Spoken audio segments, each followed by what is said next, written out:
cloud on the upper left of your screen. So Mary gave us permission to record, so we'll be able to replay it. So if you don't take careful notes, you'll be able to watch it. I'll edit out some of the overhead stuff that we're doing.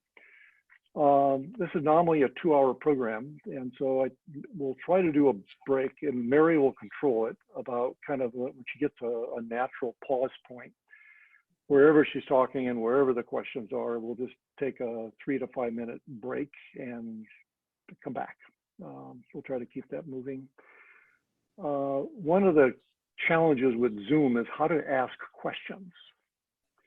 So there's a couple of things that you can do. Mary will pause occasionally and take time for questions. So one way you can ask a question is you can hold your hand up and she might be able to see it and respond to it. You can also send me a chat with the question and I will try to field it, and I can either recognize you to ask it or I can ask the question on your behalf. So if you do have a question as it goes along, just do that. You can also virtually raise your hand by typing in Alt-Y. That will let us, Heidi and I will see that and make sure we get you acknowledged. Okay. So John Meyer, Charlie's brother. Charlie, I forgot where your brother is. I know he's in the East Coast somewhere. It's either Georgia or North or South Carolina, somewhere in that vicinity. So John, you can mute yourself if you would, please. So we're going to get going.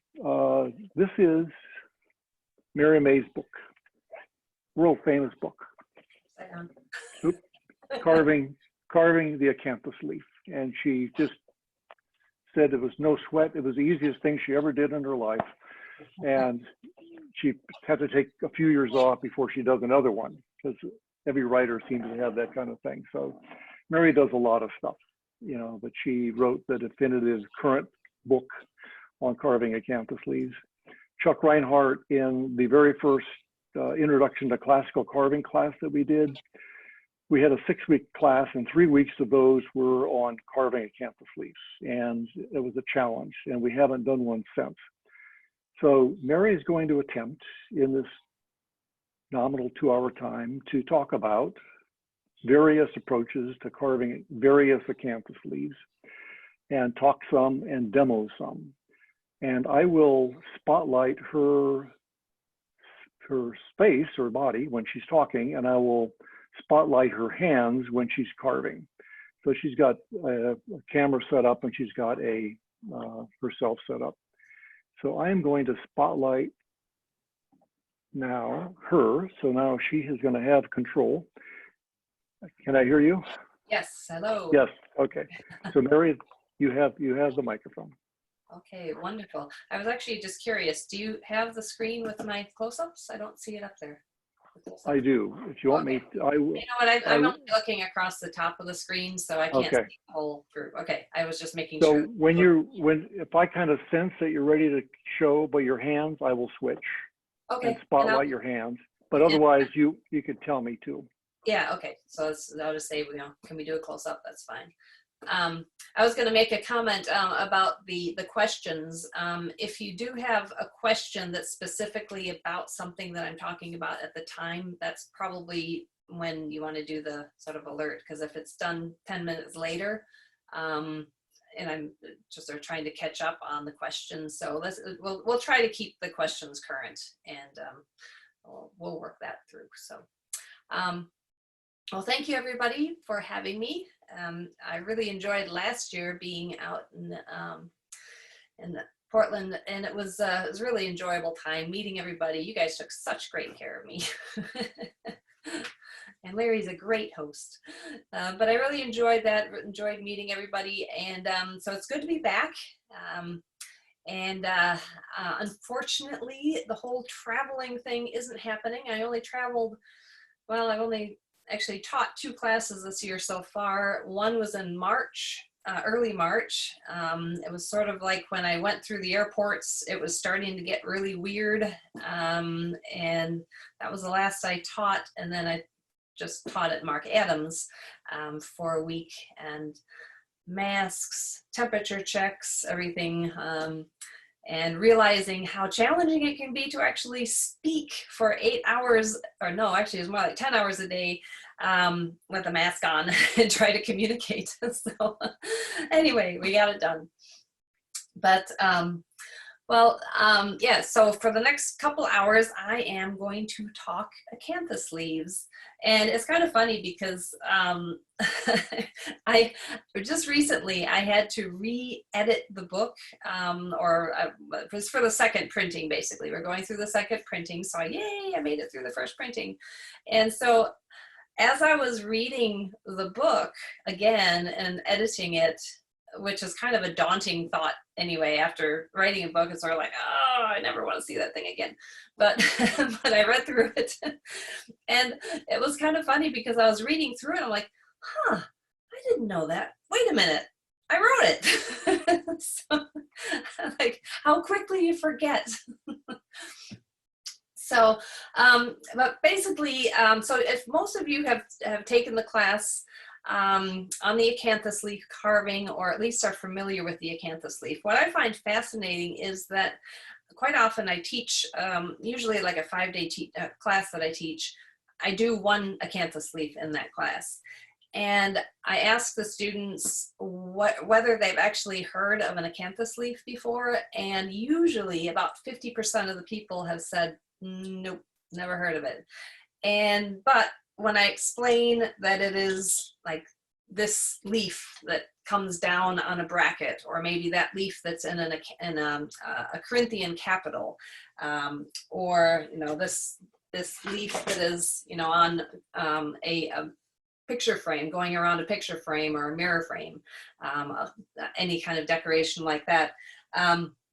Then all of a sudden there's like, this sort of light goes off, says, okay, I understand what you're talking about, just never really had a name for it. So, and when I started writing the book, it was interesting because I was sitting down with Christopher Schwartz, the publisher, and I had not committed to anything. And I just happened to be sitting down with him at the Lee Nielsen open house. And we just were talking, and I said, well, one day I might want to write a book. And by the end of the conversation, I was pretty much signing on the dotted line of, well, what do you want to write about? Well, I don't know, what do you want to do? And he said to me, he said,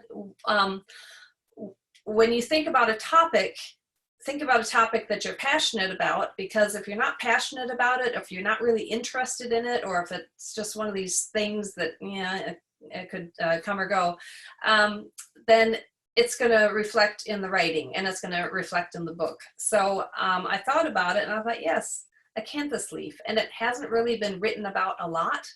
And it is definitely one of those historical leaves that has been around since, really the early Greeks. And so it has been, carried out through the various art eras. And I do have a part in the book on that. I'm not going to go too far into that because I'd have to actually reread the chapter. Yes, my memory for history is not that polished. But it's really more going to be about designing, drawing, and carving the acanthus leaf. But as I said, and basically the first place where this leaf was seen in history was the Corinthian capital. And there is this wonderful story, which I love to tell. I don't know how real it is, but basically this architect, Callimachus, this Greek architect, was walking by the grave of a young maiden, and there was this woven basket that was set by the grave, and somebody had put a stone tile on top of the basket to protect the contents inside. Inside was a lot of her possessions, personal possessions and toys. It was a young girl. Anyway, the stone was on top of it, and the basket had been set on this acanthus root. So this plant came growing through the basket, and the leaves started flowing outside in several layers. And this architect was so inspired that that's where the Corinthian capital has been originated from. Now, again, this is a long, long time ago, so who knows how far that has evolved, but I thought it was a pretty neat story. And ever since then, you see it through the history, through Roman, Greek, Roman, the Renaissance, the Gothic period, all over the place. But I want to show you some of the styles, different styles of acanthus leaf. Now it actually is a real leaf, and I'm just going to show you in here a picture of the real leaf. Can we just do a close-up real quick? I think it's probably going to work better that way. There we go. See if I can actually show it there. Let me zoom into the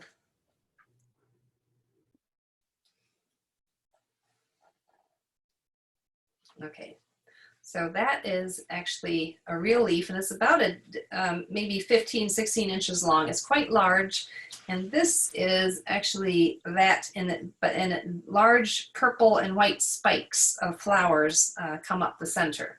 And so you can see it's highly, this is obviously real. And then if you look at the stylized one, it has evolved tremendously. And I'm going to talk a lot about that because it truly has varied and just changed in so many different directions. So while we're close up here, I am going to do this. Well, this is also called Winchester acanthus and bear's breech. And and actually supposedly it grows in southeastern climate, but I was never able to actually successfully grow one in Charleston. Supposedly they do very well here, but I can carve them better than growing them. So if you look at some of the details on here, I want to show you some other variations. This is the Rococo style, and you can see compared to this and this, they almost look like two completely different leaves, but there are particular details in here that are pretty consistent. First of all, there's what is called an eye. Do you see those holes there? Basically, where this lobe of the leaf overlaps the next one creates kind of a hole area right there. And there's another one there. Here, let me move that a little bit. See that one probably a little bit better. This overlaps that, creating, and then the edge of the leaf curves around and creates this illusion of a hole, and that's called an eye. And then there's also what's called a pipe, that is this raised area that flows down from the eye right there. And so there's another eye there. Let me move it down there. Yeah, trying to get the right, that flowing down there, and another eye there. Okay, now let me show you on the other ones. So you can even see it on this one, these little eyes, okay? The eyes actually create the deepest area in the carving, like the darkest shadow. And just want to show you a few other examples of different types of leaves. But these are all considered acanthus leaves, but you can tell they're completely different styles. And this is sort of more like the Roman style, but again, we've got that overlapping. Let's try to get some shadow on there. Okay, so overlapping, making a hole right there, and then there's this raised area that's called a pipe. And all of these lines, another thing that's real common with acanthus leaves is that all of these lines flow down and flow into that center vein. All of these, everything flows down in that direction. And this is actually a really good example of that one. You see how every single line flows as if it's going to be, I have to reposition that. Sorry. Yeah, every shadow line, every center line, every line will flow down, and that's really what it creates, that flow of everything. And sometimes you can see, like this one, all the surfaces are textured with these cuts on the surface. And some of them, like this one, A lot of the surfaces are quite smooth. So you can see just the range of design is just tremendous. Now this one actually shows some really good detail of the eye. So this overlaps that, all right? And so if you watch this, look real close at this one. So I'm gonna take that, this is the edge, that's the edge, and if you follow that line around, it goes underneath there, and then it connects with that. Okay, do you see why that is actually a hole? Because it's this overlapping that. So if you imagine, I don't want to draw on this, but basically imagine that is actually the lower edge of that leaf. This one might show up a little bit better. So we have that coming around like that, and that coming down and connecting with that. Okay, so understanding what is happening with those lines and those overlapping really helps to figure out a lot of the carving details also. Okay, and let me just see if there's some other ones. Well, then we can get really crazy and wild and maybe more of sort of that Baroque style of, we've got these twisting leaves and curling. This is chapter 16, the final one. But it kind of brings everything together and creates kind of a combination of a lot of the details. And this, oh, hang on a second. This is a Greek style. So if you imagine this going around a Corinthian capital, maybe 2 layers or maybe even 3 layers if you really want a fancy one, and that would be, these would be rotated around creating a Corinthian capital.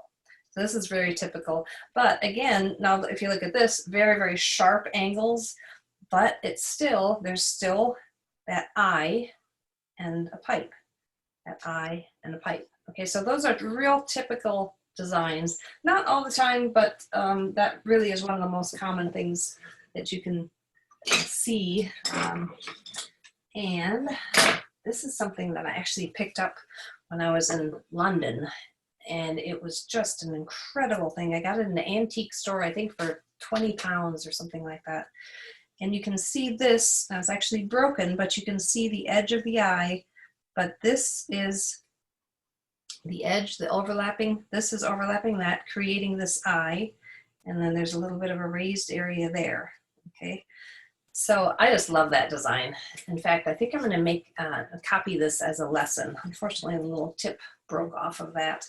But just look at this detail of kind of seeing all of these lines. There's not a lot of surface that's just the plain flat surface. Every bit of the surface has got some sort of texture, but all of those lines really flow nicely down there. They all flow as if they're going to go right to the base of that leaf. Okay, and also what happens is with these lines, none of these lines cross each other. None of them, like this one doesn't go off that way. They all flow, and then they actually all converge and come closer together as they come towards the base. And of course, there's the cabriole leg, just probably if you're into period furniture, very typical design where you have a little bit of an overlap there, the eye, and then you have the pipe, all of this flowing down, okay, the eye there, and the pipe, okay. So the eye really creates an aggressive hole, or the illusion that there's that overlap. And this is just something I printed out quickly. Just some reference points of the different styles. We've got the Roman, we've got the Greek, which is very spiky, the Renaissance, which is much more, actually more realistic, as looking more like the original. The Romanesque, which really veers far from what the real leaf is. So you can see it really throughout the periods they do vary. I think they just wanted to be different in each one. But there's very, very few art periods where the acanthus leaf was not a main decorative design. And okay, so while we are down The close up, bear with me now. I've got this big pile of things. I wanted to show you, let's see if I can do this here. So, I have to open up my book to refer how to do this. Okay, I wanted to show you, because in order to be able to carve an acanthus leaf, it's a good idea to learn how to draw it. And I want to just show you, when I first wrote the book, it was really interesting. Actually, if you want to do the face, I'm going to sort of talk a little bit for the different view. So when I was in the process of writing my book, I have a way of drawing, because I've just the technique that I learned how to draw acanthus leaves was basically copying.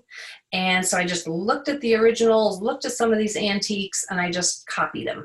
And eventually, after doing more and more and more, this really kind of this formula flowed of how to make that the lines look correct and balance, and this side balancing with that side. And there really was a type of formula, not anything necessarily you could thoroughly lock in and identify as 100% of the time, but so that was really how I ended up drawing. And so every chapter, I've got 13 different leaves, different styles of leaves that I show how to draw and how to carve. And so what I was doing is I showed this step by step by step how to draw a leaf, but I was showing it in the process of how I drew it just by really having experience of drawing acanthus leaves. So it was a real challenge in showing how to get that line. Well, wait a minute. Okay, you draw that curve, but where do you get that curve from? Well, it's just the right one, right? So it was a real challenge to do this step by step by step process. And but I did as good as I could. And then I was at Woodworking in America show, and I was listening to George Walker do a demonstration on drawing curves, that sort of sweet curve, but using a straight edge and a compass. And yes, here it is.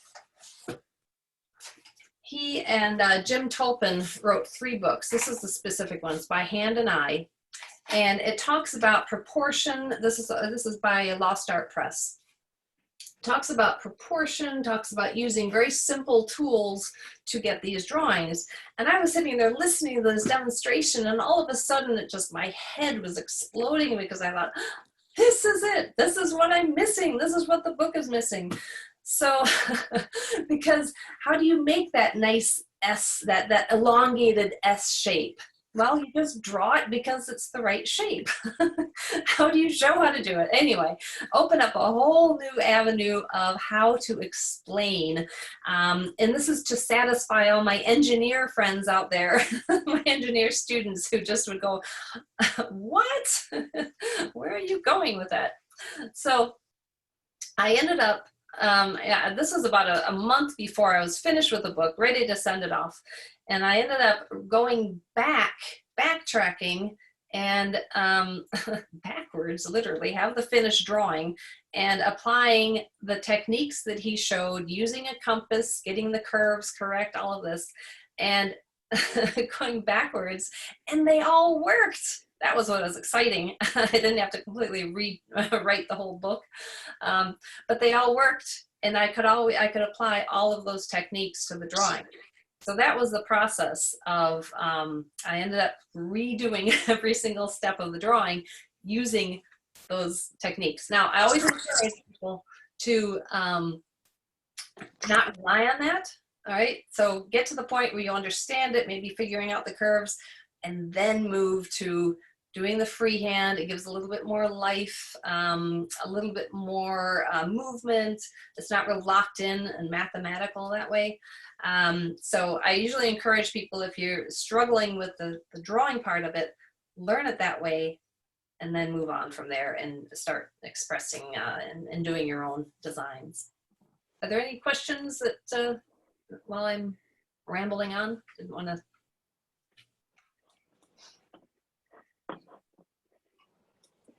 Okay, I'm going to go ahead and start drawing, so we're good at the with the close up there. Okay, so I'm going to show you. I'll show you the technique of doing it. This is going to be a very quick way of showing that sort of mathematical technique of doing this, but it's going to be very somewhat haphazard. And the funny thing is, I actually have to go back. I had to read some chapters on this stuff because I don't use that technique. I had to actually go back and read the book to, oh yeah, that's how to do it. But I'm going to show you two different techniques. I'll show you that setup technique where you want to have very gauged, measured lines, and then I'll show you how to do the same design more of a free form.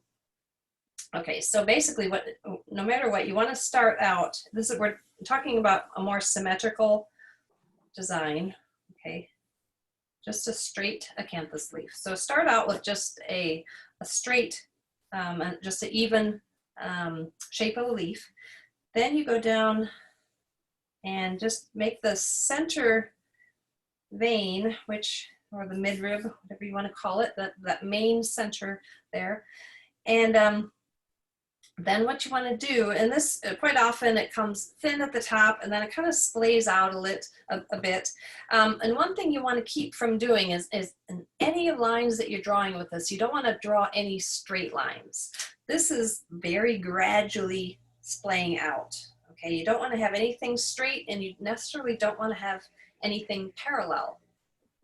Okay, I just want to make sure I'm going to get the correct drawing here. Bear with me, see, while I read my book. So this, I got too much stuff on my workbench. Okay, can you see that? So first of all, you want to take this, draw. Now, if you're familiar with that Fibonacci sequence where it starts a little wider here, and then as it goes to the tip, it gets a little narrower. So I'm going to be doing, just do some estimate where it's going to be basically each line is going to go a little wider. No, that's not going to work. A little bit more like that, and then a little wider there. Okay, so each one, it's going to, the space between these is going to get a little wider as it comes down. I'm not sure if that's going to work right there or not. Okay, so those are just some guidelines, but slowly, very, very gently getting closer and closer together. And then also I'm going to take these lines down, just straight lines. You can use a straight edge. I'm just, as I said, I'm just sort of randomly throwing these together. But basically, just two straight lines going on each side of that center. And where these two lines, where that horizontal line and that angle line meet, with these three, I'm just going to do a little circle right there. That's where the eye is. Right? And I'm going to leave this, I'm just going to do the one side so we can see the idea. All right, now where is my compass? Oh no. I have no idea. Well, let's just pretend this is a compass. I'm going to take a quarter round and basically line it up with there. All right, so obviously on the center point right there. And what you're going to do is have that compass meet from there to there, and you're going to get a nice, very close to a quarter round right there. It's very easy when you're drawing this by hand without using the compass, letting this go very kind of spiky and straight, but it's important to make sure that that's got a nice arc to it. Same thing here, right? A nice arc like that.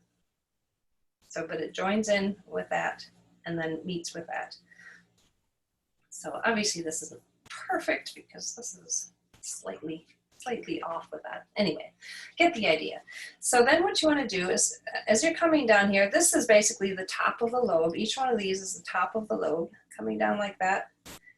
And then if you take this drawing, and then this is going to be the eye, it's going to open up. And if you imagine that to curl around, let me get my hand out of the way, curl around like that. And if you imagine it to go under, because that's the little part where it's overlapping, imagine this to continue and then coming up the outside that way. Let me turn it this way so my hand doesn't get in the way. Okay, do you see what's happening with that? That's coming like that. Let's do the same thing here. That is the top of that. It's going to come around like that. And that's where the eye is going to be created. And then if you imagine that to go underneath there, that is going to finish that upper lobe there. Okay, same thing here. And then, okay. And then from that point then, now from this eye, I'm going to take and draw a line there. This is where I'm going to draw that pipe. Basically, it's flowing from the eye, but coming straight, or kind of curving down and flowing alongside that center. Same thing there. But each one of these lines, you really want to make sure that there is at least something of a curve. You don't want to let any of these go straight. It'll just flatten the whole design out, even if it's just a very subtle curve. Okay, and then you want to draw a center vein, and again, it's just a little bit, you want to let it go right to the tip, right there. Same thing here. A little bit of an arc, and I actually use my hand as the pivot. I actually hold down here and let my hand go like that. All right. Okay, and then from that point then, about halfway between the tip and the eye, I do a line that basically goes perpendicular to that vein. Same thing here.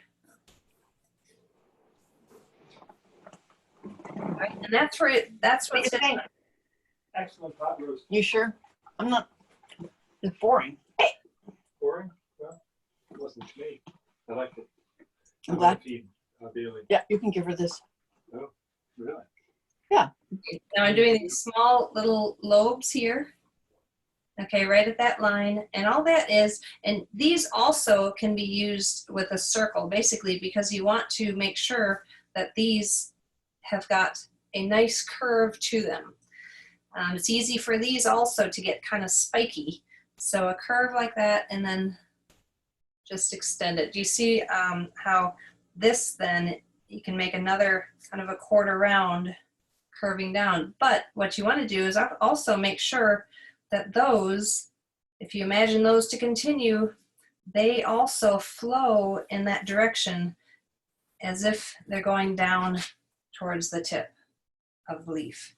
Okay, and these actually all point towards that center vein. So that points that way, that points that way. Same thing here, right? Like that,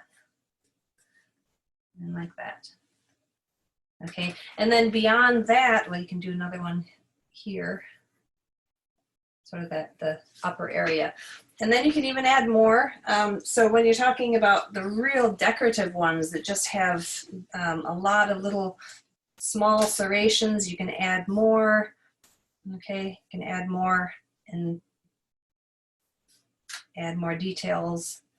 And just, you know, this is where they range and they just go all sorts of different directions. Okay, so now if I was going to be doing this just without you know, sketching something up, I'd do the same thing.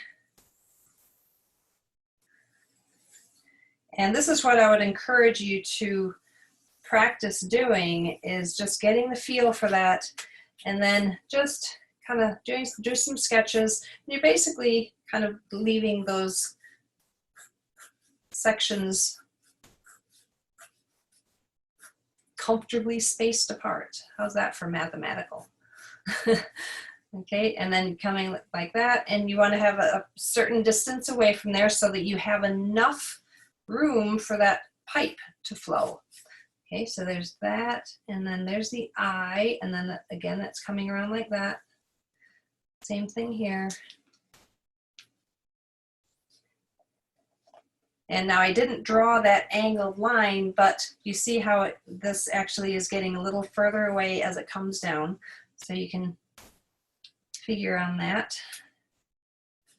Okay, so same thing. And after that is pretty much same thing. There's the pipe, from there to there, and then, okay, so after you draw a couple of these and you get to understand now what direction, all the different shapes, it took a long time to sort of figure out all of these little formulas, but there actually is sort of a method to this madness. So now what I wanted to show you is beyond that. Now I showed you some of these that were going, doing some twisting and some sideways shapes. Let me just show you this one here is what I'm talking about. So we've got this one, which is kind of a neat design. But if you look at this, we've got the eyes, we've got the pipe, we've got the eye and the pipe.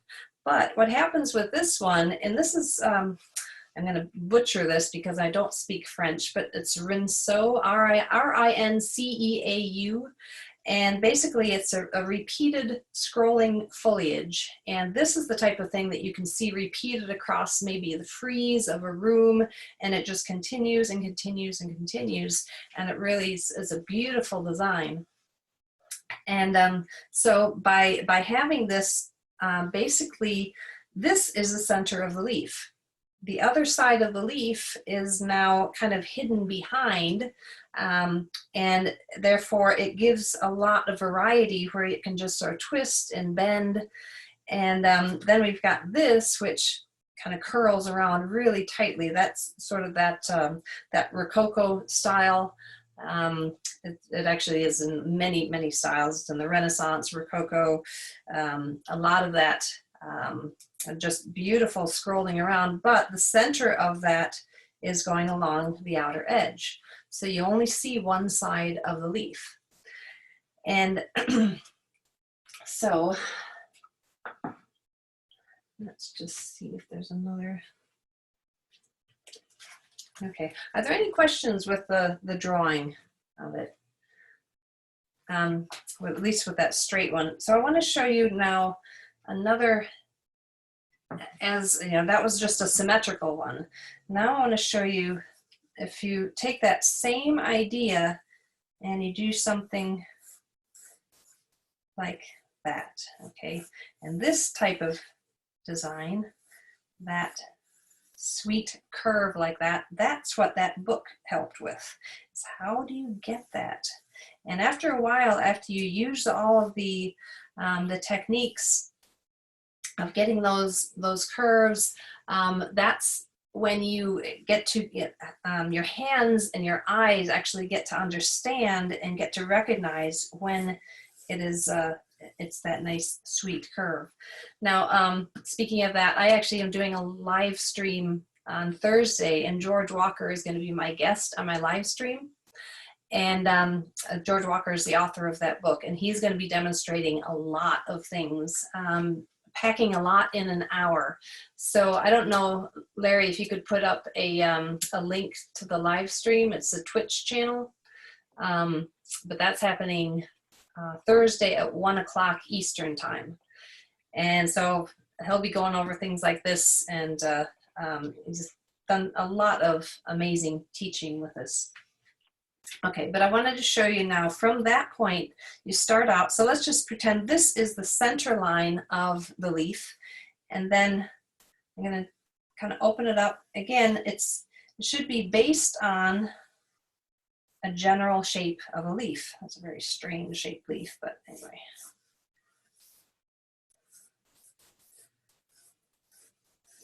Okay, so this is the base of the leaf, this is the top, and you can even do something where it kind of curls around a bit and does some, anyway, that's stretching it a bit. But you can see the shape of the leaf. If you use that same technique that you basically take curves like that and then make the eye and then have that continue on like that. And then you do another one, maybe this way.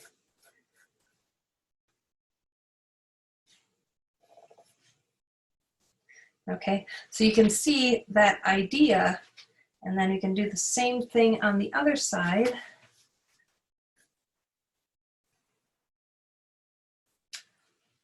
And then, sorry, I think I'm probably blocking it. And then that's going to come up like that. And then you've got another one.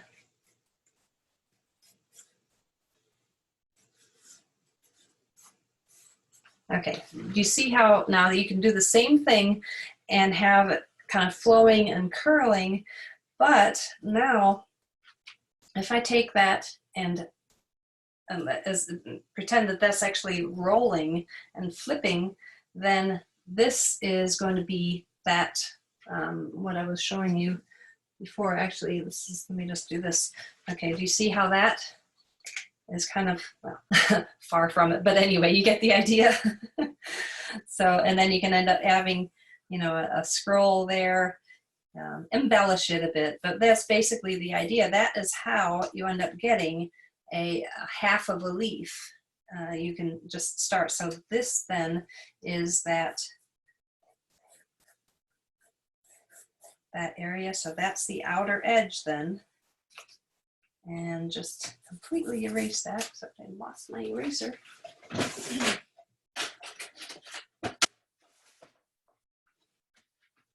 So to get rid of all of this,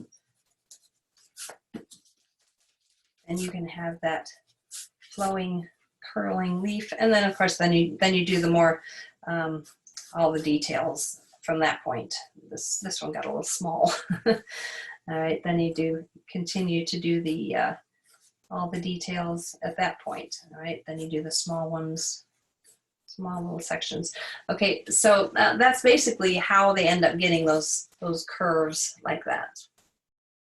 Okay, so you know what's interesting, when I teach the Acanthus leaf class, a part of my class, that process, that carving, or a drawing actually, would be probably, could be a week-long class, and going through all of that process and showing how to draw the symmetrical ones, and then showing how to enhance the curves and that type of thing. It could be, I mean, and a week is probably really not even enough for that. It's because it's almost like a lifetime really of learning, because there's so many different varieties, and you could spend, you know, days just on some of the little details of it. But let's see, how are we doing for time? Oh, we got plenty of time. All right, I am going to attempt to carve 2 different styles of Acanthus leaves. I may not completely finish it, but we'll at least get the, I may end up just doing half of it. So let me just see something. I'm going to turn on a side light here. Now, obviously there's no shadow yet, but I'm going to turn on a light. Is that going to show up a little bit better? I think maybe when I actually start carving it. What do you think? Thumbs That's up? good. That's good. Okay, with the, actually it's kind of blinding me. It's like the spotlight. Okay, all right, we will work with that. So bear with me while I take these stacks of things off my bench, because they're all sitting on top of my tools and I can't see them. Are there any questions while I'm moving these? Nothing at all? You're still there, aren't you? Yeah, we're still here. Okay. That's a good sign. Haven't lost anybody. Oh, actually, I want to show this. This is a really cool looking Acanthus leaf. This is an antique, but you can see that flowing up, and then it's actually curling back. Isn't that neat? That was from off of a frieze. And you can see these lines, these texture lines, all flowing down there, all flowing down there. And then you've got the eye, the pipe, really aggressive shadow on that pipe, the eye, and then a nice strong pipe on that. So a really interesting varieties that can come up.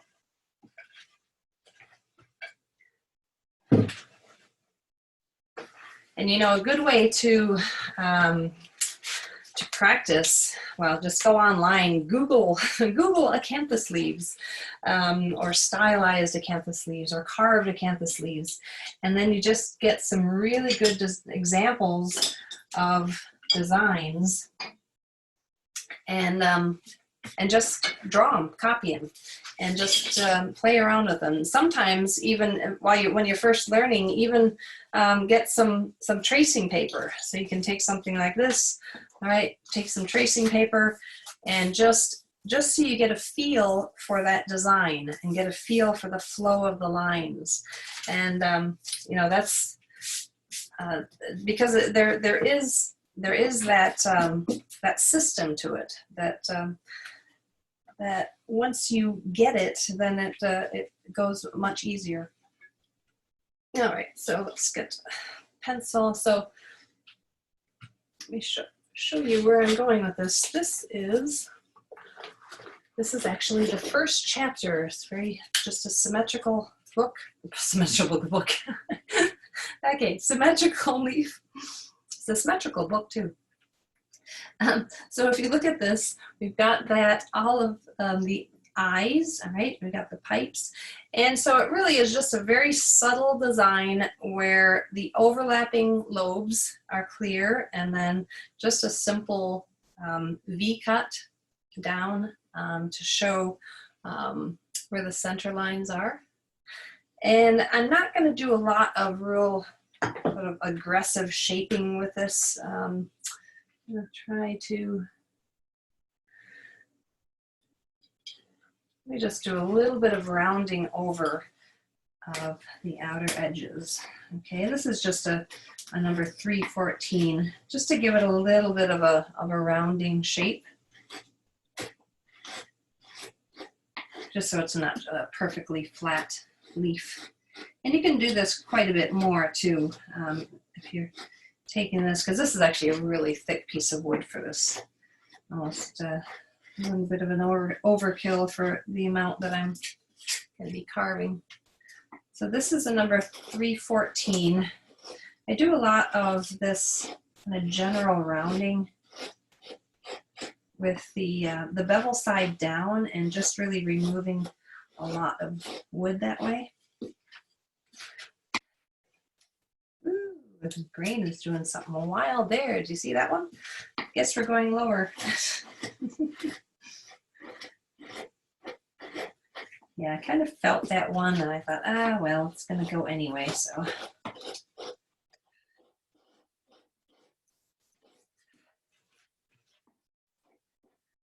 Sometimes when you feel that, you probably should not push through and stop and turn around and go in the other direction. But this piece of wood has got a little bit of a slant to it down, so I kind of feel that.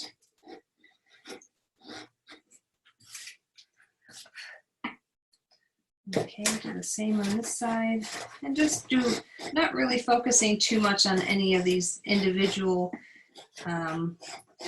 lobes at this point, just doing a general rounding.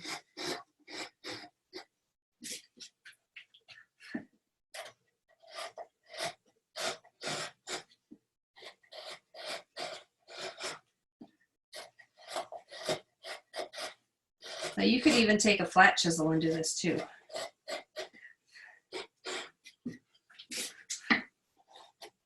Now the interesting thing is, because of that side lighting, all of my gouge marks are going to show up. Now I'm going to have to go, oh no, I have to spend all this time fixing it. See, let me show you. If you don't have the light on there, oh, perfect. Now they just glaring. Oh well. That's the cruelty of the, it's like the cruelty of high definition cameras. Okay, let's go ahead. I'll be in the spotlight and have all of those nasty gouge marks showing. Okay, now what I'm going to do is just accentuate that center vein, right, like that. And as I said, as it comes down to the bottom, it's going to go just kind of open up a little bit.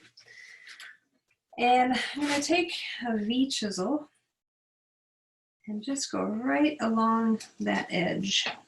Now what happens a lot of times when you do this is you're going right along the grain like that, and it's going to want to pull you. If something's happening with the grain, like maybe it's going off or something, it's going to want to pull you along a lot more than if you're going across the grain. So you really need to get good control of the tool and not let it kind of have a mind of its own. And a lot of times when you're doing that, you might want to just go very shallow the first time through, kind of get a feel of whether it's going to pull you one side or the other. And then also by going a shallow depth, you can always go back then and do any kind of fixing up. I'm just shifting it, maybe moving it over a little bit. You can do any kind of adjusting. And I'm going to go on this side, and hopefully I won't bump the camera.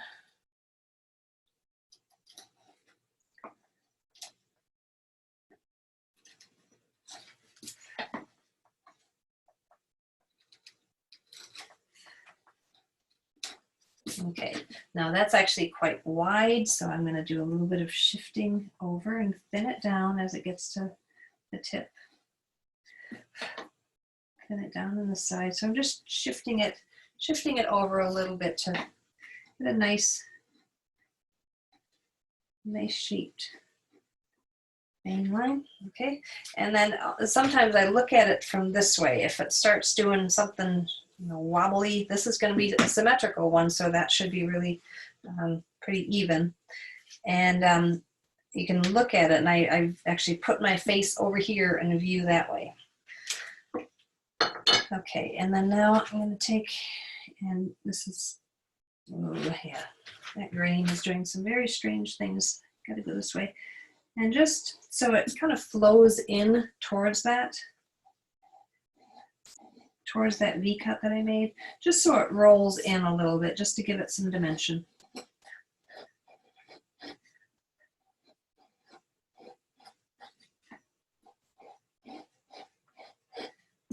Okay, and I'll come back and do some cleanup of that. Okay, and I'm trying not to have any kind of steps. Yeah, let me go back with the V-chisel and just do one final little cleanup.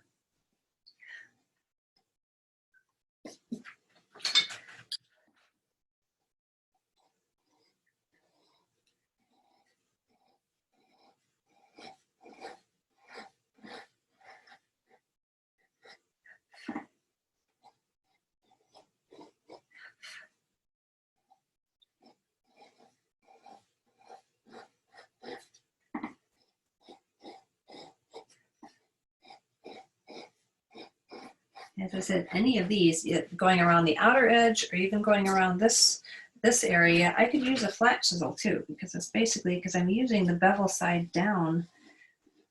So it's kind of like using it as if it was a flat chisel. In fact, let me just go grab a flat chisel. Not sure if they're sharp. I've got to go and, so this is just a small flat chisel. So sometimes it'll end up actually doing a smoother cut because it's not, there's no curve to it.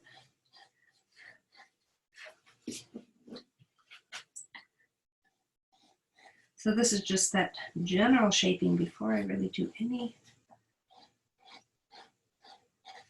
details yet. Okay, so now what I'm going to do is take my V-chisel. Yeah, I'm just going to redraw some of these because I carved some of it away. Okay, I'm going to take my V-chisel and I'm going to go on this side of that line. This side of the line. Right, because what I'm going to do is I'm going to start to give the appearance that this is overlapping that. So I'm taking my V-chisel and I'm going to start a little bit into that eye because I do know that the eye itself is going to be very deep. It's going to be the deepest area and almost look like it's a hole all the way through. But well, I've got some tricks to show how to do that. And I'm gonna have to just monitor this, make sure I don't block it. I'm gonna hold on, close your eyes for a second so you don't get seasick. There, that's a little better. Okay, so from here, you just go right down like that. Okay, now what I'm doing is I'm actually leaving that line visible, and I'm removing this with a V chisel so that eventually I'm going to make a vertical cut right along that edge, all right? But what happens is when I make that vertical cut to define the edge of that, it's going to give towards that V cut that I just made, and it's going to prevent anything from breaking. So let me just show you. If I didn't take that V chisel, what I do is go straight in like that and just make a cut. But just the nature of carving and the nature of the shape of the tool, that's a wedge, and there's a possibility, especially in very fragile carvings, there's a possibility that just going straight into it like that could end up just shifting it and damaging some and breaking some very fragile areas. So this is just my kind of security of making sure that once I make that V cut now, it's giving toward, sorry, once I make this vertical cut, it's giving towards the V cut. Okay, so I'm putting it right on that side, it's giving that way. All right, now same thing here, and I'm just making this vertical cut. This is where you just find whatever gouge fits as close as possible along that edge and walk it along. And now this is kind of my cheating way. This is quite a large gouge, and I just have a small one there, and I don't want to go searching for another gouge. Just kind of walk it along. It works. Okay.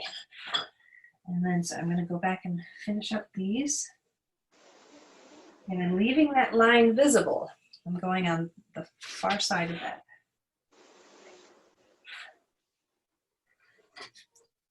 Same thing there.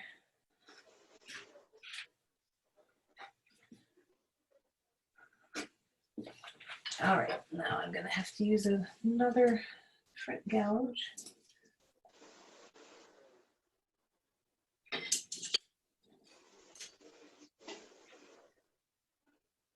Same thing. Just, I'm actually connecting that. And then this vertical cut. Now notice I'm stopping before I get to that eye because the eye itself is a little bit different, and I'm going to show you how to work on that. So what I quite often do when I'm doing something like this is if I know that I've got this whole area to do, and I'm going to not do the other side, but if you do the whole thing, you find that one gouge that fits all along the areas that it fits.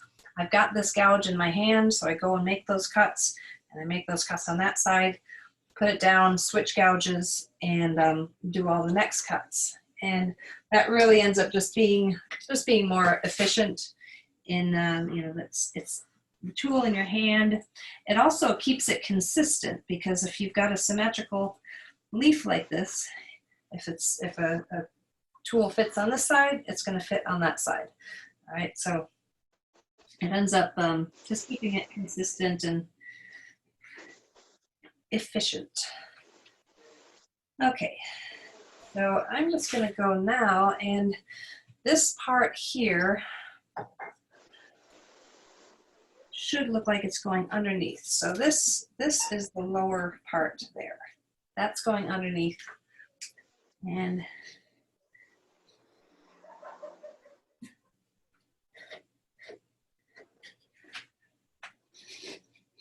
so you don't want to make too much of an aggressive or abrupt curve, but just a nice gentle curve down. I'm just going to stop a little bit before that eye because the eye is a little different. Now sometimes I carve the eye first and then do that. I do this edge. Doesn't really matter. They all kind of have to work together. So whether you do one first or the other, they all have to join eventually. Okay, so give that three-dimensional appearance. And the interesting thing with something like this is you could do this very, very shallow relief, but as long as you have sections of the leaf looking like it's going under, looking like there's an overlap, it gives a lot of dimension to that leaf. No matter how deep it is, it's already sort of showing some type of dimension.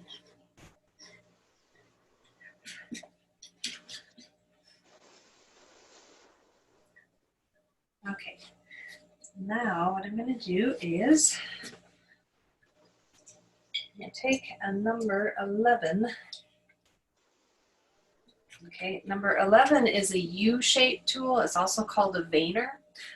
The larger they are, they actually change the name to a fluter. So the smaller, I'd say maybe up to a 3 millimeters wide, which that's what this one is. They call it a veiner because quite often they do use them as vein details. But larger than that, they use it as actually making flutes. Now, actually, I want to show you back to that one. Yeah, let me show you back to this one. Okay, see the details on those? Those are not V-cuts, those are actually veins.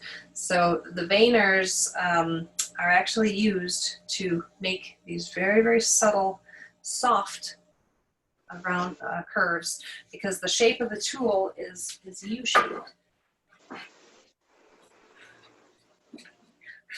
Okay, but I am going to show you another way to use this, and that's to make the eyes. And the first cut with the eye, ideally you want to make this with 3 cuts. Okay, the first one is like that. It's about a 45-degree angle cut.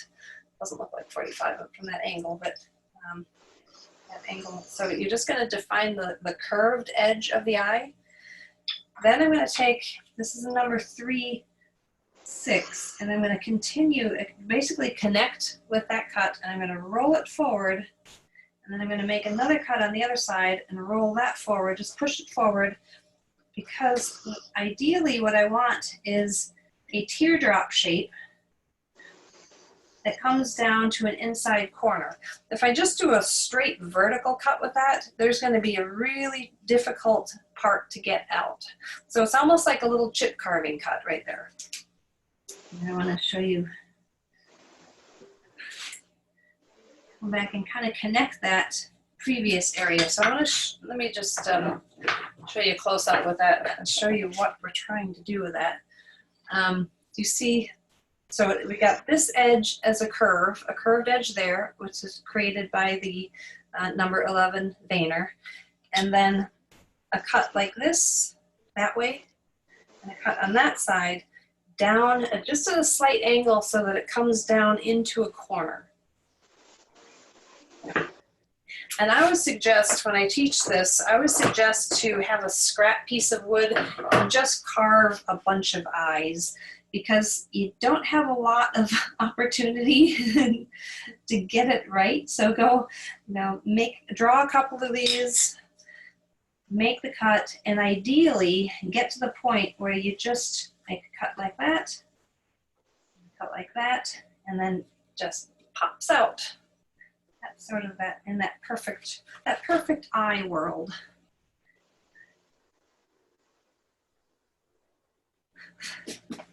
Okay, and quite often when you're lowering this down to kind of blend it with the previous cut, you may have to readjust that edge, just depending, because it does lower it down a little bit. Okay, so again, that.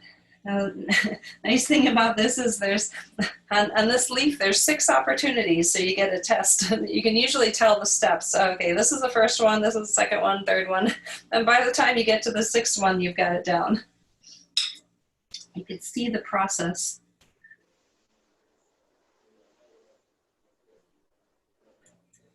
So yes, if you've ever done chip carving, that's very, very similar cut to that, or the result is coming down into that inside corner.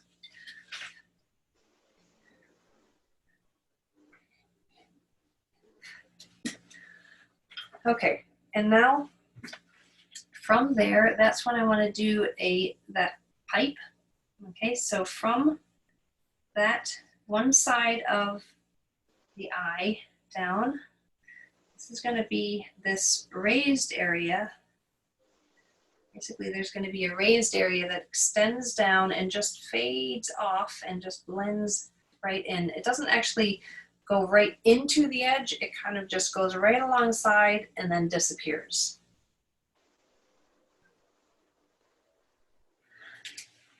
And I'm going to use the same thing, that veiner. So from here, and this is just going to go start right on one side of that eye. And this actually is a very subtle, it's actually not really wide. Okay, so you need to be careful not to let this go really wide. Just take it right next to that eye. So it actually creates a little bit of an edge around the eye.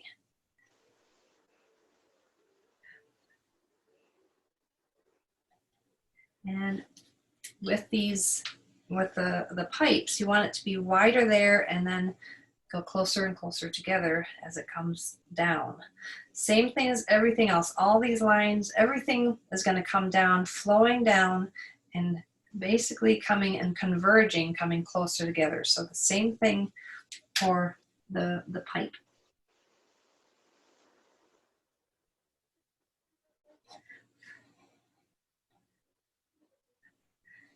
It's funny, when I was teaching at Mark Adams, that was one of those words that I had a really hard time getting people to understand when they couldn't see my lips move. They said, "What is it? A pike? A lipe?" So I thought, a pipe. So I actually had to write it on the board, P-I-P-E. So I don't know if you can understand what I'm saying there. It's a pipe, like a long. But I thought, wow, that's a challenge when you are trying to say something behind a mask. Okay, so that's the second one.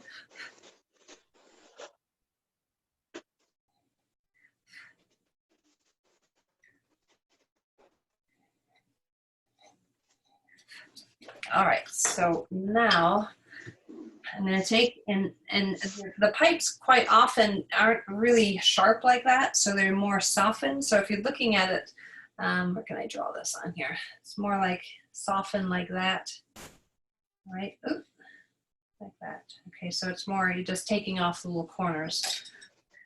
So just taking, this is a small number 3/6.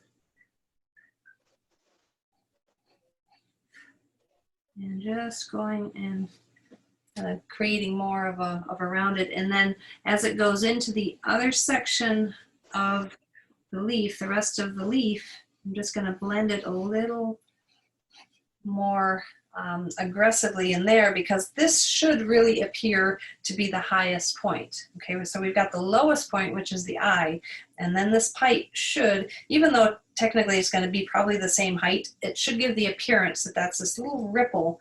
And what it's trying to show is, as those are overlapping, it's creating a little bit of a bump where they overlap.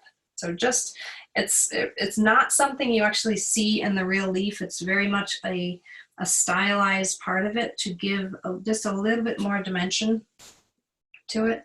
So right here, coming down like that. Again, now this is going to be lowered down so that this appears to be higher than the rest of the leaf.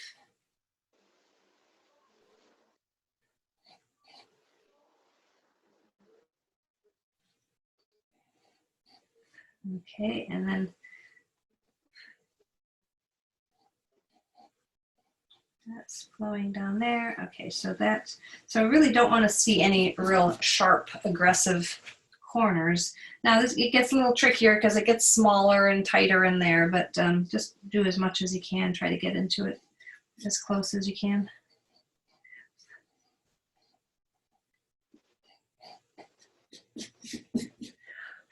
Okay, and so now there's still some flat areas here, and I need to find,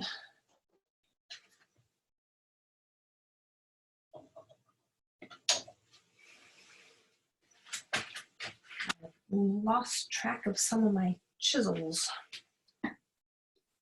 Anyway, that what I'm trying to do is not leave any of that original planed surface. So I'm just going over this. That's just me. I don't, I want to see everything carved.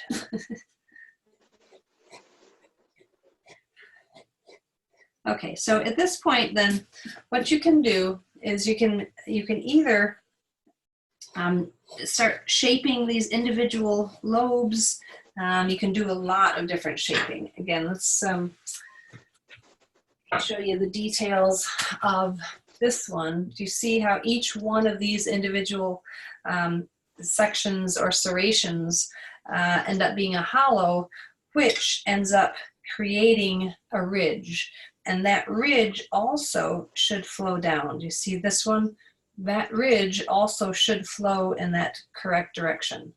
So you can just leave it, you can hollow it, or like this one, this is actually a resin casting of it, but you can just have it plain. I'm just going to leave it plain, but you can just take V cuts. And so it really depends on how complex you want to get. I can show you at this point, where would that be? How to do that hollowing. Let's just do it on this one. I'll show you how this is done. So basically, you can come in. Ooh, that grain is really crazy. Okay, in this direction then.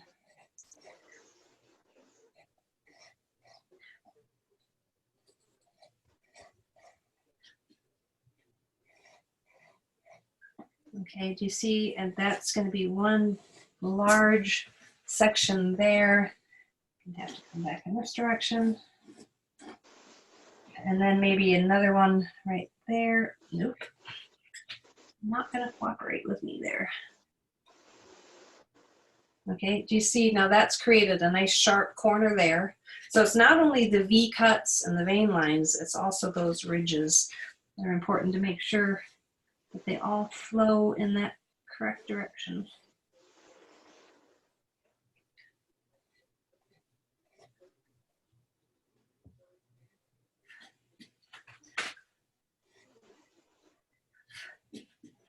Okay, so you could do it that way and hollow. The trickiest part about that is really getting those ridges flowing in the right direction. Then what I'm going to do is I'm going to take and just draw a vein line. So normally you wouldn't have, some of it hollowed, some of it rounded. I'm just giving you some options. You pretty much have it consistent through the whole thing. But you see how this comes up there like that, and it flows between these two pipes. Make sure that that vein line, which is the center one of this lobe, that it flows consistent with where those pipes are. If that ends up sort of crossing that pipe or crossing that one or going off in another direction, that's where it's going to look incorrect. So now I'm going to come like that and just take a V. Just take a V chisel and make a nice sharp shadow. Ooh, look at that. Isn't that cool? Now the thing is, you could also use a veiner. I wouldn't necessarily, if you're just going to do one center vein like this, I would use a V chisel, because what you're doing for that is just creating a shadow line. The times when you would use an actual veiner for vein lines is when you're doing a consistent series of them. Maybe 5 or 6 lines down a surface. Because what happens is, like this one, this is a 3 millimeter, it's quite large. If I would use that for just doing one center vein down the center, it would be a little undefined. It wouldn't really create that shadow. It would be more of a curved, a softened cut. So for this particular thing, I'm just going to take a V chisel and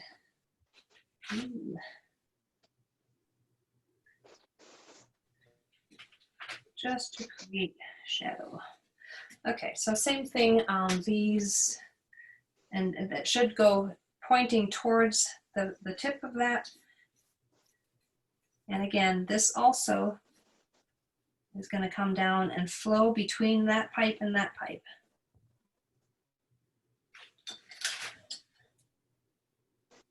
And in that direction, curving down. And it's a good idea to position this and make this cut while you can use this pivot and just take and use that curve like that. Okay. And let's just do some small ones there. And if you want to do maybe a secondary one, just a shadow, something. A lot of that, it's just so so varied with what can be done with the details. All right, I'm going to finish off with this one, and there's going to be a center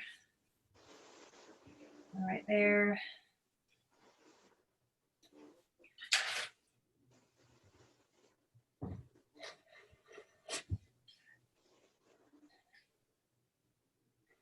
Okay, now there's one little thing I wanted to show you. Actually, that's kind of messy there. I have to clean that up. It's funny, I'm looking at it, but when I look up at the camera, I see things that I have to fix.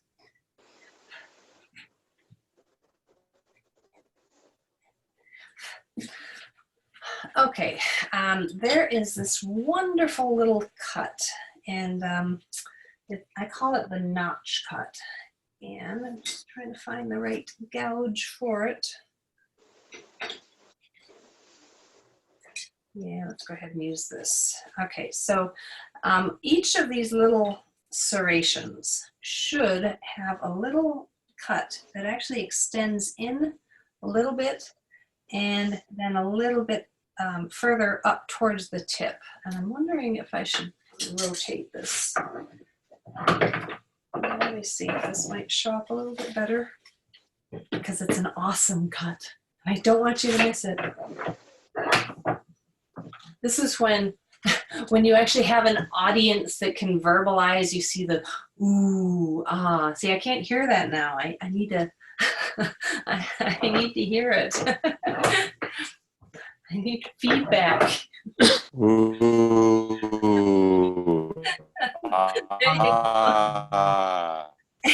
Thank you. All right, wait, I haven't done it yet here, so. Ready? So a cut like that, right? And then a cut like that. Ooh, yeah, okay, well. Okay, so we're making a cut like that, and then also a cut like that. Okay? So You missed my jazz hands. That would work better. All right, let's do it again. So first cut is basically what it is extending there, and it's extending that little thing. And what it is giving the illusion of is that this is slightly overlapping that. That's the first cut. And then the second cut is a little notch out of it that extends a little further up the leaf. And it kind of gives it a shadow appearance. The first cut is like that. And the second cut like that. Ooh, ah, okay. Ooh, ah. I need something. All right. Now, unfortunately, I'm going to have to shift this because I keep bumping my camera. All right, so right like that. First one like that. A little bit further up. Okay. And you can do this type of little notch cut, and it will end up creating a lot of dimension, even if it's just very, very shallow relief carving. Sorry about this. Guess that's why I'm not working on this side.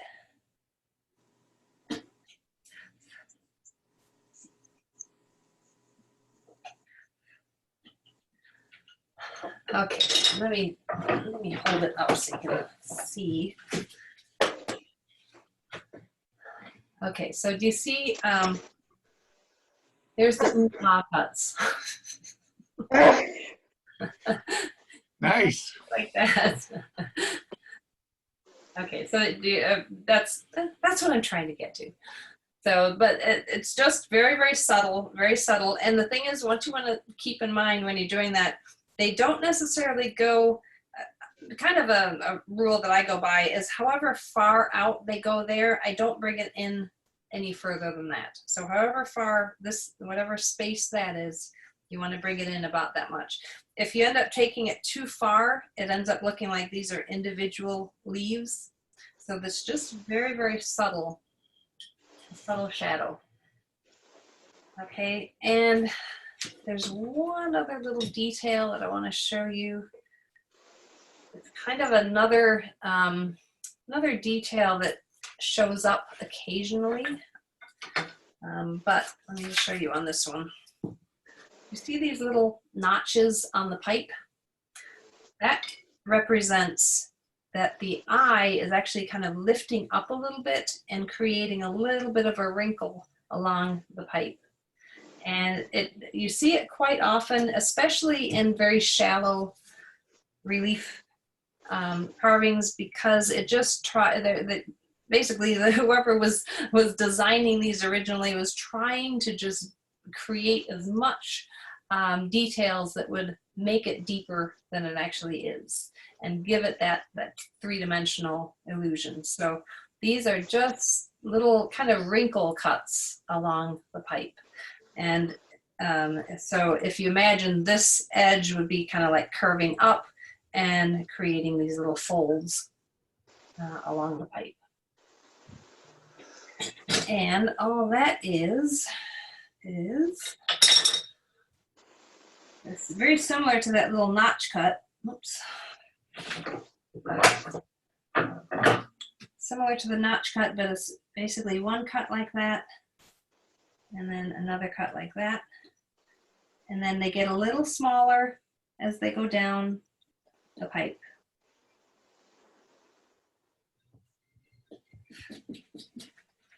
Okay, so that's what we're looking for that. So you can see just a little, very subtle shadow, just little wrinkles. Okay, and the only other thing, let's see if I've forgotten anything. The other thing to do is along the outer edges, just in the process of carving it, and maybe sometimes there's some pencil lines still there. What I'd like to do is take this number 3/6 and do a tiny, tiny little chamfer cut along the outer edge. And what that does is it really cleans up that edge, and it gets rid of any lines. If there's any roughness along the edge, it really cleans that up nicely. You really need to keep track of grain direction.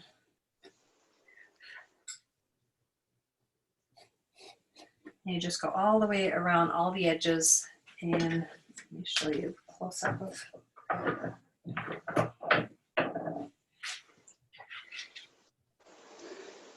So you see how that just finalizes that, creates a tiny little shadow line along the edge, little bit of light reflection compared to these, which is just really just that vertical edge.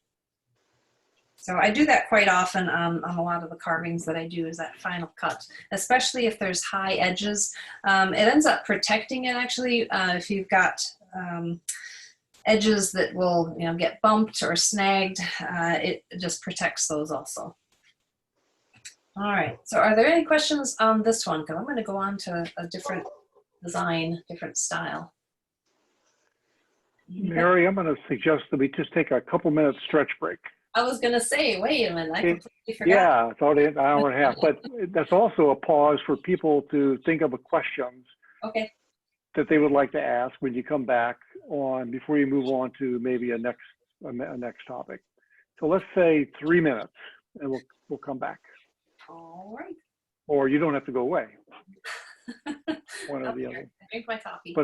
But the question I'm going to ask when I come back is about, if you were carving this out of walnut, mahogany, or any hardwood, what would you look for in a lumberyard for characteristics of wood?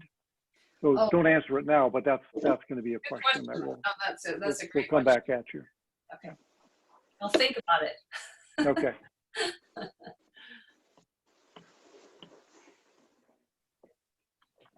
Guy,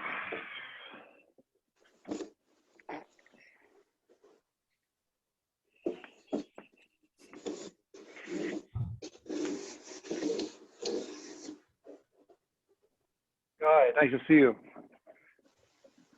Glad you could make it. I almost forgot. Did you? Yeah. Yeah, it's a fine art. Are you affected by the fires at all in your area?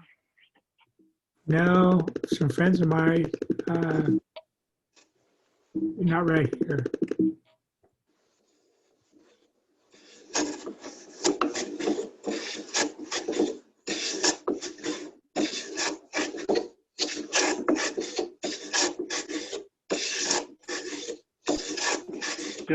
Just to let you know, Guy Hensley is the president of the California Carvers Guild. We just met about 2 weeks ago for the first time. Just kind of out of the blue, but he lives in Ventura, in Southern California.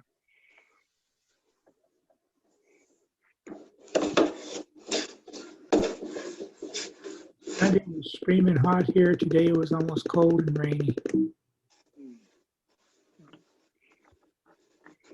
Probably happy for the rain.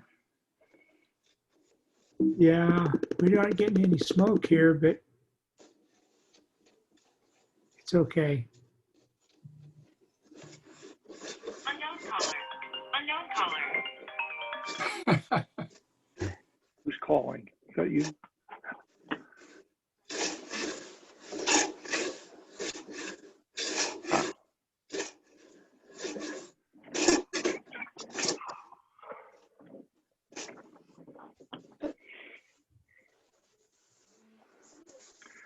So I got my computer set up on gallery view. We have enough people that on laptops, your computers, screens, you can see everybody.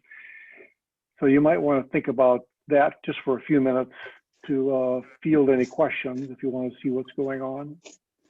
So if you have a question, why don't you unmute yourself and hold your hand up and speak away. So Dennis, when Mary comes back, we'll go with you first. No, I don't have a question for you. I have a question for you. How do I find gallery view? Find what? Oh, gallery view.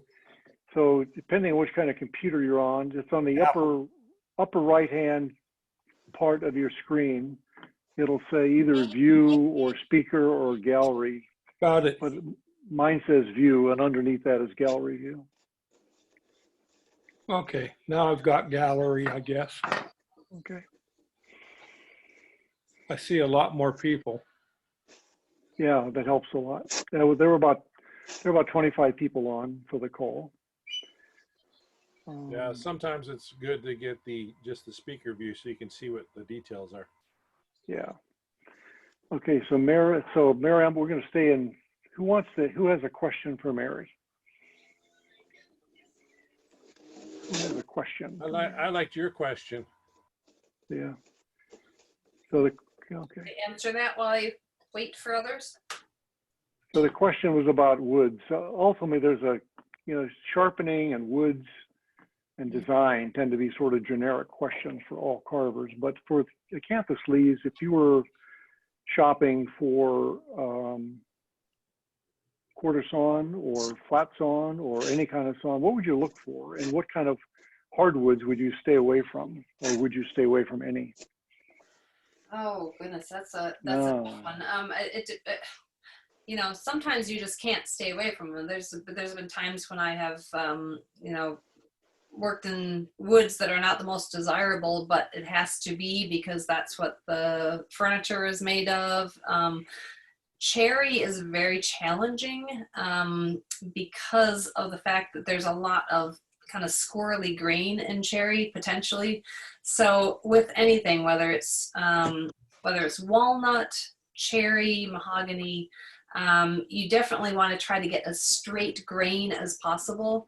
If you see any knots happening, turn it over, look at the sides. If there's any knots happening, what happens within that knot is you get this hurricane of grain, and that can really mess around with you. Now you noticed when I was carving On this one, basically it was doing a little bit of a dive down, which actually kind of pulled my chisel and that big chunk of wood came out. Now I knew it was all going to go anyway, but when that happens and you don't want that wood to go, then it can be a real challenge. Now also when you're dealing with harder woods, you're going to have to put a lot more physical effort into making those cuts too. So you're going to get probably on a lot of this roughing out and shaping, maybe not the final details, but a lot of the roughing out, you may end up using a mallet to get a lot of that wood away. Walnut actually is my favorite wood right now because the mahogany that you get right now is really, really mysterious. They sort of lump the African mahogany and the sapele. They lump it all into basically sort of one mahogany lump, which is kind of unpredictable. You end up not really knowing what you're going to get. If you can get a hold of that old, wonderful Honduran mahogany, it's beautiful. But again, you want to be able to see the grain. You want to be able to view it so you can tell what's actually happening with it. A lot of times you end up getting rough cut lumber. Very, very hard to tell what's actually happening in that wood. If you end up getting something where the grain is just going crazy, you're going to have to constantly carve across the grain. It will not allow you to go with the grain. I carved in sapele recently, and that's the only way I was able to carve it. Everything was across the grain because about every quarter of an inch, the grain was basically like this. It would, it just would switch on me. And you'd be going along and, you'd be fine on one area. The other side of the gouge literally was going against the grain. So you carve a, half-inch gouge and you've got a completely switching in on that length of the gouge. And so the only way to do that is cut across the grain. But yeah, I would encourage you, after you get comfortable with using basswood, I really would encourage you to try walnut. I'm assuming you guys have walnut easily accessible there. Yeah, I don't have it down here, but it was great when I was living in Minnesota when, basically they use it as firewood up there. And, So Mary, there's a second question from John Meyer on chat, and he says, do you feel the techniques you are using can easily be transferred to maple or elm leaves? Yes. Yes. In fact, well, a lot of times when you've got those different lobes sort of just slightly overlapping, you can use that little notch cut, use those on the little serrations. Use exactly the same technique. I use it on grape leaves. If you're carving grape leaves, they got the little sort of serrations of there. Use that the exciting little notch cut that I use. But you can do that same technique. And also that type of flow that I'm talking about where everything kind of flows in, it just really brings it all together when all the sort of lines flow in all that one direction, or in kind of all flowing down to a certain source to that.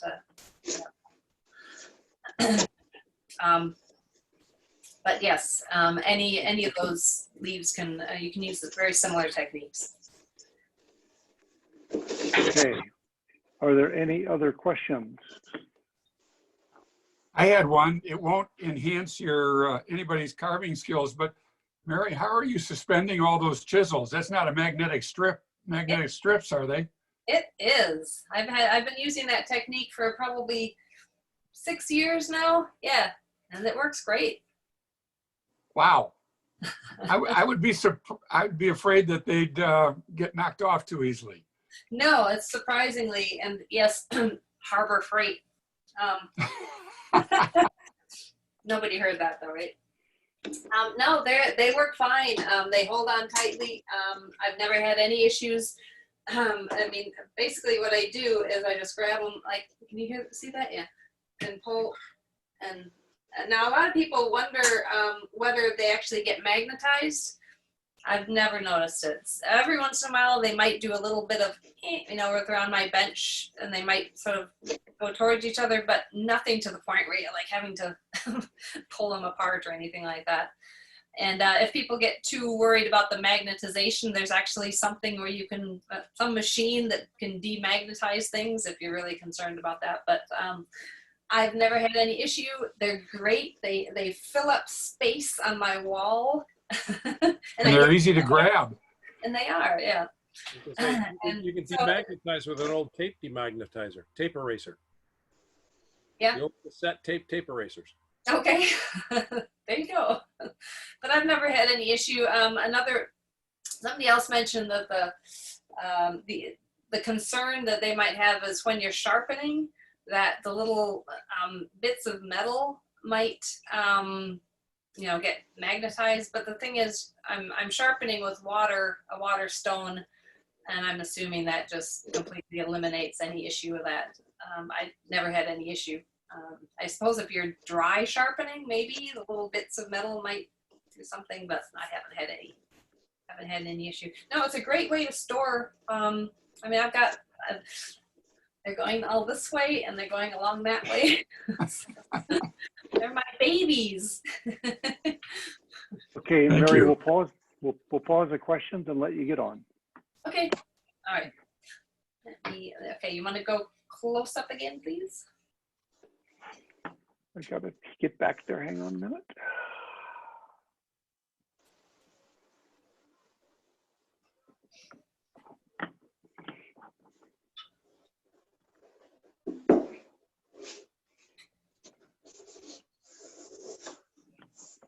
Ooh.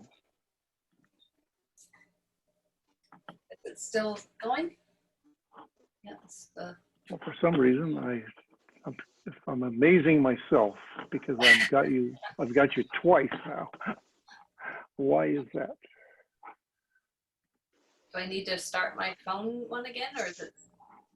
I removed it, and now it's. Here we go.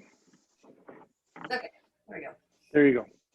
Okay, so let me just show you what I've done here. This is actually similar to the one that I drew, only I kind of simplified it where there's only one of these lobes and there's the eye. Okay, so what I'm going to show you, first of all, this is going to be a little bit more three-dimensional because it's important to make sure that this really looks like it's curving around. And again, what I was saying before, the center of the leaf is actually going along there. The other side of the leaf is behind or looking like it's wrapping around and hidden behind. So let me just show you what I've got here. This is what we're looking for. Okay, it's a little simpler. One of the actual chapters in the book is they call it the Italian Renaissance style. It's got two of these. I just ended up simplifying this because quite often I teach a class and I have to do this in like one day. And so one less lobe makes it a little bit more possible to finish it. And so what I'm going to do starting, I'm just going to take this and make a quarter round so it goes all the way. So it looks like it's going to be curving around to the back side. Okay, so what I do with this type of thing, this is a much more three-dimensional leaf. I do the general shaping of it first, and if there's any areas that need to be lowered, like this part here, I'm going to take this and just lower it down a little bit so it has sort of a high spot there and kind of flows down there. And also I'm going to take it and flow it down there. So you just do kind of a general shaping. All right, and of course by doing all this, I'm getting rid of all of my lines, which I'm going to have to redraw again, but that's okay. Okay, so kind of the process is do general shaping and then you end up going and locating any overlapping parts in the leaf. So just going to take that down. And the reason I take this down now, because I learned when I first started carving, I would get kind of caught up in like finishing up a detail completely in one area, and then I'd move to the next one and I'd completely finish it. And then by the time I moved to the other side, I'd think, oh no, I have to go back and lower that down because this relates to that and it's not quite right. So all that finishing and that completing of those areas was just a waste of time, and because I'd have to lower it down and completely redo it again. So I've really, in the process, I've learned to just do a general shaping, kind of figure out that you're in the right track of the thickness, and especially when it's you're doing it for the design for the first time. If you're first time you've carved a particular carving, and you're still kind of figuring out depth and you're figuring out the shape, really try to resist finishing things until you know that you're fully where you want to be. Right, fortunately, again, that's all going. It's going now. So, okay, so we've got this. Again, this is the high spot, and then it's sort of flowing down a little bit, flowing down a little bit, a little bit of dimension to it.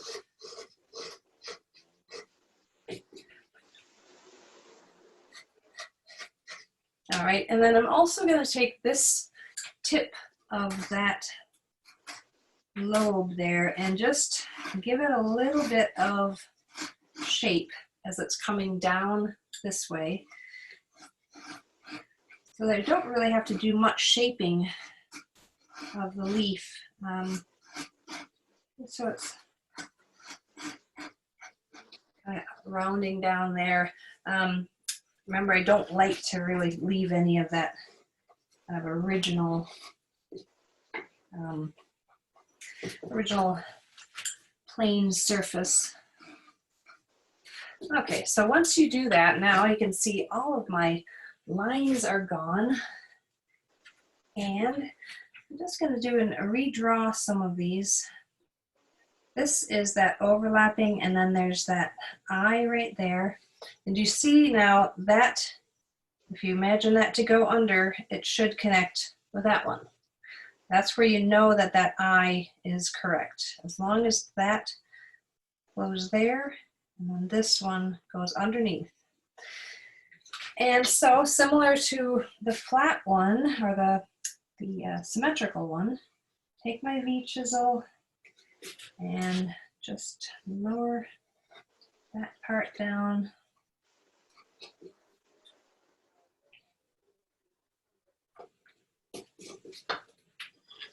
All right, and then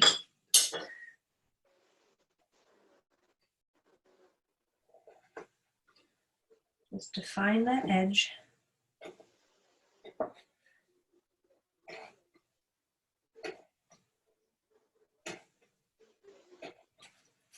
Okay, now this part here should look like it's going underneath.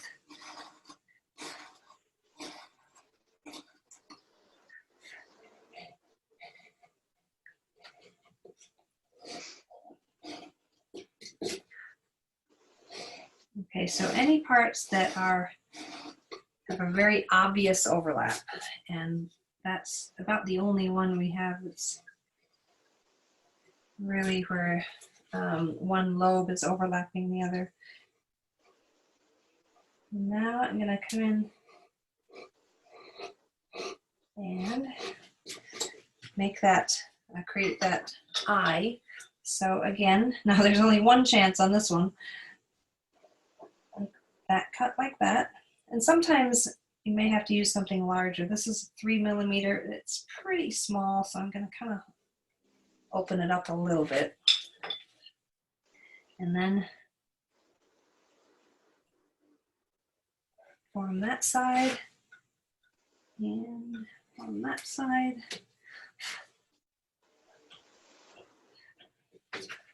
Okay, so that's what we're looking for that. This should be a nice, just a gentle flow down from there. No abrupt edges or corners, anything like that. All right, and then what I'm going to do, this area here, this is actually, it's a really neat little curl.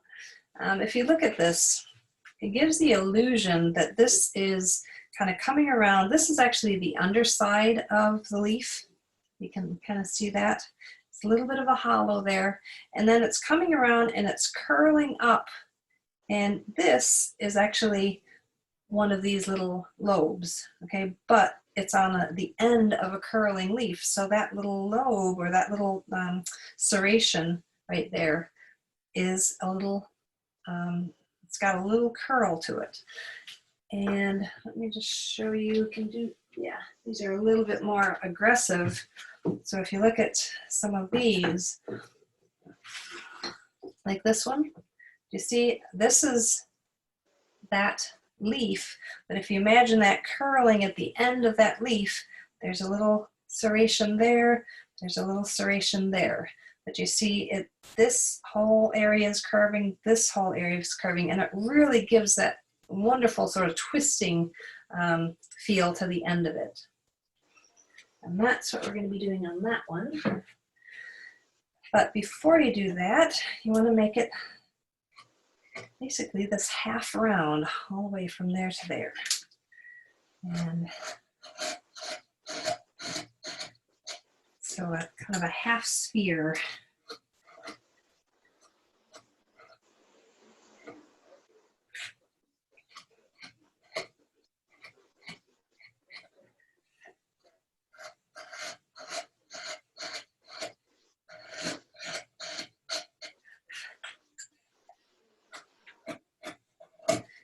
And the more of a half sphere you can do, the more it's gonna, you can do that nice curling illusion.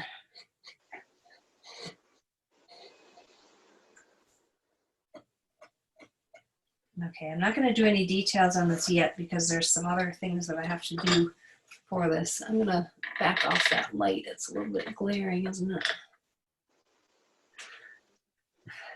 Okay, so now I just want to make sure I lost my template. So I'm just, so there's going to be that hollow that is going to be right like that. Okay, I'm going to take number 7. Oh, I saw that somewhere.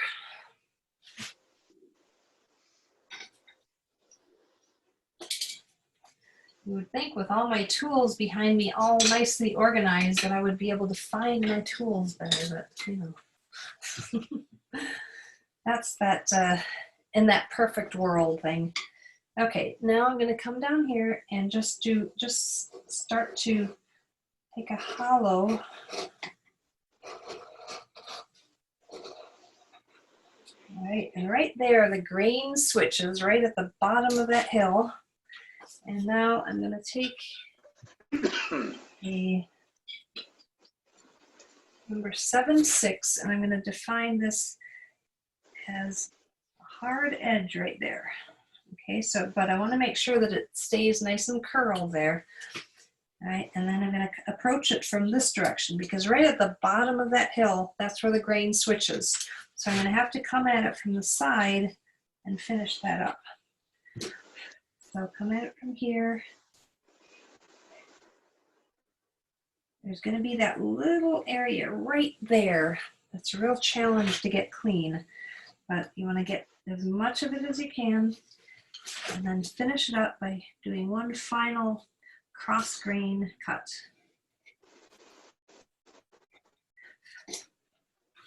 Okay.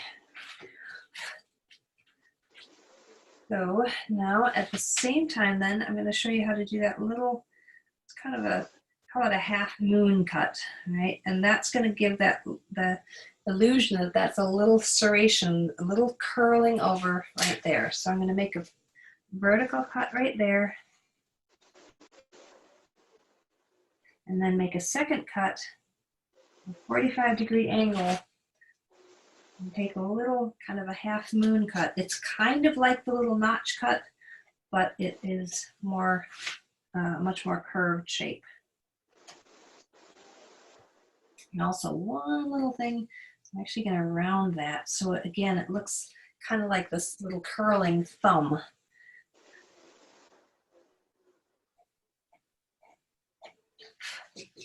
let me just go back to that one and I'll show you what I'm talking about with that. So like this, okay, you see it's like a quarter moon shape, but this is rounded. That's got more of like a ball shape there. So again, it looks like it's kind of curling in on itself. There's actually a hard edge there, a hard edge there that shows the shadow. And so this is just a little bit larger of what we're doing.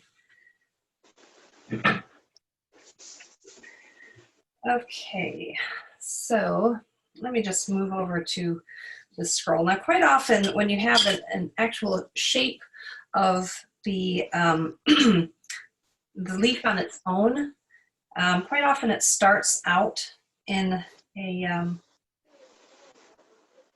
with a scroll, because it's just, otherwise it's just, well, where does it start? And quite often it ends up just doing that little detail, nice little design that really creates a nice shape that completes it. So you can have a design all on its own. Okay, now I'm just making a vertical cut there.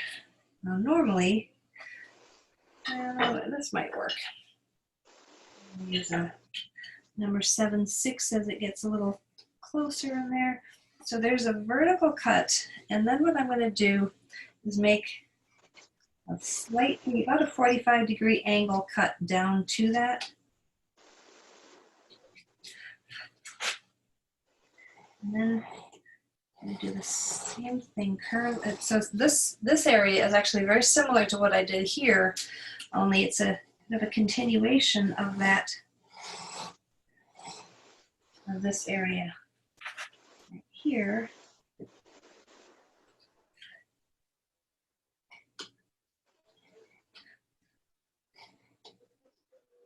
And these scrolls, these volutes, they also are called, they range. Sometimes they're rounded, sometimes they're flat, sometimes they do a really aggressive ramping up, so there's a high spot there. So that is a whole different thing where you can have a lot of varieties there. Right, now again, there's going to be a point right there where the grain switches, right there. I'm going to try to get as much of that away, excuse me, as I can. But there's going to be a point when I'm going to have to come across the grain to do that final cleanup. And usually what happens in a case like that is you keep trying to come this direction, this direction, this direction, and then this line just moves over and over and over. So stop before you do that and come across the grain and clean that up. This actually reminds me, if you've ever done any spoon carving, if you've ever gotten like at the bottom of that spoon where you just can't get that area clean, that's very similar to that. Okay, so this can be shaped a little bit more, but I'm kind of running out of time, it looks like. So I want to finish up this part. And this is where I'm going to do a little bit more of a notch cut. Let's just draw that center vein. Oh, see, I'm losing track of things. I forgot even to do the pipe. How could I forget the pipe? All right, so I'm going to do that first. There's the eye. And then that pipe then will sort of flow over that edge. So number 11. And just really make sure you get a nice curve to it. And this is actually one, or you can kind of see there's still the saw cuts, but you really want to make sure that there's a little bit of undercut as this curls, and it actually tucks in a little bit to give it some nice dimension there. Give it that illusion that it's actually curling back around.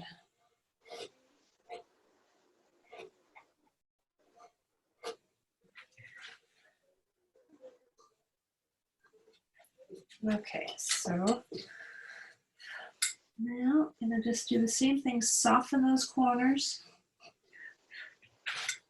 Come back and soften that corner.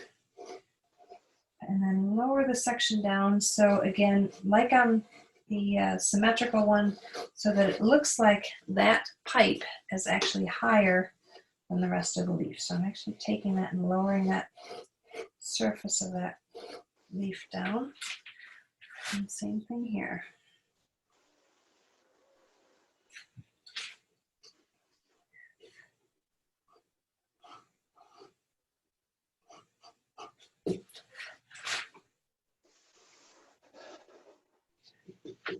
Okay, so let's see, can you see that? So you can kind of see the pipe area raised. Now, I'm gonna do in the details here, there's a center vein there. Now there's going to be, this is a little different than those other notch cuts where these are a little bit larger. You see how that extends out? So again, what I said before is however far out you go there, you can go in about that far. Same thing here, gone in out that far, come in that far. These are a little smaller. All right, and these all flow in that direction. This side all flows in that direction. That direction. Okay, so they all flow in towards that center vein. And let's see, this one.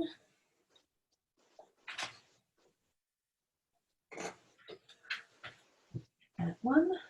Okay, can't hear the oohs and the ahs, but I'll just imagine that I'm hearing them. Ooh, Oh, I don't know about that. It wasn't quite there. Come on. impressive.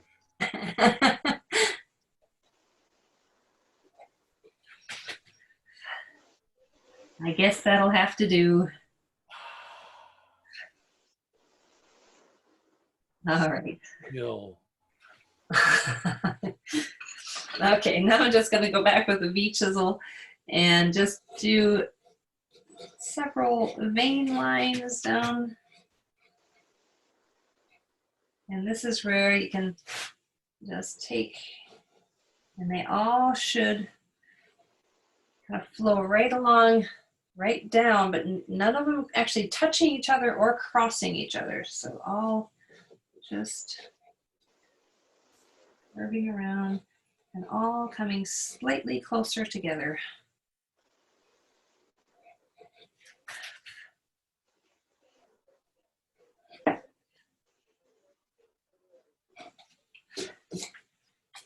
All right, so basically the only other thing, except for cleaning it up, is doing the outer edges, because this one in particular still has the original template lines. So that little tiny chamfer cut really will clean that up nicely and kind of just crisp up the edges a bit. So anyway, there it is. Nice. Very quick acanthus leaf. So yeah, how's that for timing? Racing. Pretty good, especially considering how late it is for you. Hey, I had a big cup of coffee about 2 hours ago, so there you go. I'm going to be up all night now.